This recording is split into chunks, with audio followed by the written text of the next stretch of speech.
Hello, my dear children of class 11 science. Today again I welcome all of you through this mode of teaching. That means we are already following YouTube mode, okay, and we are doing continue with the YouTube mode only, okay. Now in today's class we solve some important numerical problems based on thermodynamics, and basically with thermodynamics, first law of thermodynamics, okay, because we are in the chapter called thermodynamics under unit number 8, and in today's class we complete this chapter by solving some important numericals, because the theory part of this chapter has already completed, okay. Now let's start with problem number 1. The problem number 1 says that a gas expands. So there's a gas as a system, and you know gas is as a what system, expand from 75 liter to 125 liters. So this 75 liter is the initial volume and 125 liter is the final volume at a constant pressure. Means gas is expanding at a constant pressure, and you know when any system changes its volume at a constant pressure, then we can definitely there is a work done by the gas, there is a work done by the gas, or means work done by the system, okay. But this volume which is increases, okay, at a constant pressure of how much? 4 atmospheric. So what pressure is there? 4 atmospheric pressure. So question says that if 1 atmospheric pressure is 1.0 into 10 5 Pascal, or it is what, Newton per meter square, then calculate the work done by the gas during this expansion. You have to calculate the work done by the gas during this expansion. And you know when work is done by the gas or system, and that work done is always positive. And we have done in details about the work done by the thermodynamic system. Okay, so let's do the solution of this question. Okay, so this is for system at what? This is for system, or we write this system as gas at what? Constant pressure. Constant what? Pressure. So for system of gas as constant pressure, the gas expands its volume from 75 liter to 125 liter. So I write on B1, the initial volume is how much? 75 liter. And B2 I write on final volume, that is 125 liters. So if there is an increase in volume, or volume get expand in case of gas, then I calculate the change in volume. So delta B means change in volume, and this change in volume is final volume minus initial volume, means B2 minus what? B1. Okay, so final volume is 125 minus initial volume is 75, and you know 75 minus 25 minus 125 minus 75 is simply 50, and the unit is liter. But children, we need to write this unit in SI unit, means we write the SI unit of volume, and SI unit of volume is what? Meter cube. So to convert from liter to meter cube, we simply multiply by 10 to the minus 3 meter cube, because 1 liter, okay, is equals to 10 to the minus what? 3 meter cube. So look at the relation, this is important, okay. 1 liter is equals to 10 to the minus 3 meter cube. That's why 50 liter equals to 15 to the minus 3 meter cube. Now the pressure is constant, that is how much? 4 atmospheric pressure, means the pressure P is 4 atmospheric pressure.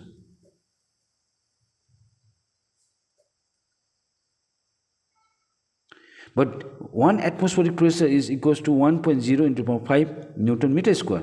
So I convert this 4 atmospheric pressure into Newton per meter square also, which means 4 into, I multiply by this value, that is 1.0 into 10 to the power 5 Newton per meter square. So this is simply how much? 4 into 10 to the power 5 Newton per meter square. So this is a pressure which is constant when the volume get expand from 75 liter to 125 liters. So definitely under this case, the work is done by the gas. Okay, so this work done by the gas we need to calculate. So I don't, therefore work done by the gas, done by the gas is actually given by the formula, and that is W equals to P delta B. So I use the formula W equals to P delta B.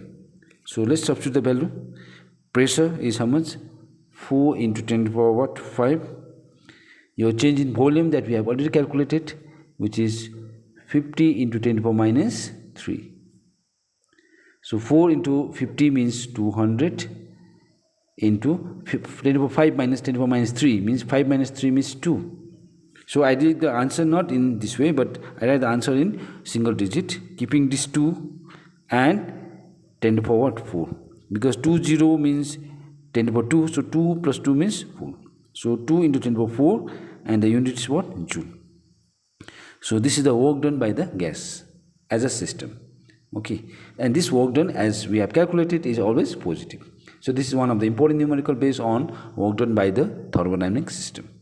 Now we go to the next problem, that is problem number 2. Problem number 2 says that in a certain process, in a certain process, 0.4 kcal means kilocalorie of heat are supplied to a system.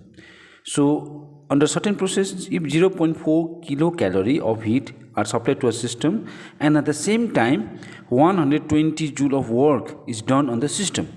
Now this time work is not by the system, work is done on the system. Then find the change in the what energy? Internal energy. And children, you know that when work is done on the system, then that work done is always taken as what? Negative. So what we need to calculate? We have to calculate the change in the internal energy.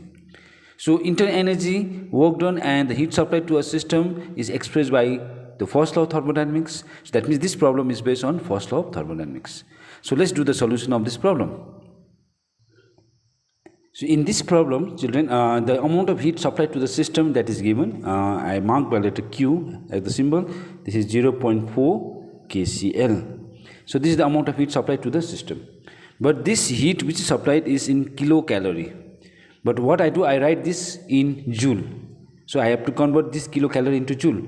So there is a relation, children, as the relation is 1 calorie, is how much? 1 calorie equals to 4.18 joule. Actually 1 calorie equals to 4.18 joule. But 4.18 can also be written as 4.2 joule. So 1 calorie equals to 4.2 joule.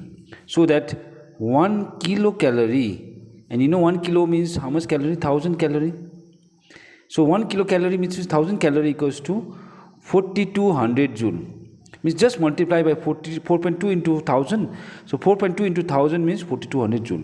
So what I do, I convert this kilocalorie into joule. So Q equals to 0.4 into 4200 joule. So if you multiply 0.4 into 4200 joule, you get the answer as 1680 joule. 1680 joule. So this is the heat supplied to the system in joule. Now with this heat supplied, the work is done on the same time on the system, and that work done is W, and it is 120 joule. But children, in this question the work is done on the system, so I'll take what sign? Minus sign, because this is the work done on the system. So when work is done on the system, then that work done is always negative. So that's why I'm putting what sign? Minus sign. So what we need to calculate? We have to calculate the change in the what energy? Internal energy. So I write on delta U be the what? Change in what energy? Internal energy. Change in internal energy. I'm writing internal energy. So the change in internal energy can be calculated by using first law of thermodynamics. So I write on therefore from which law?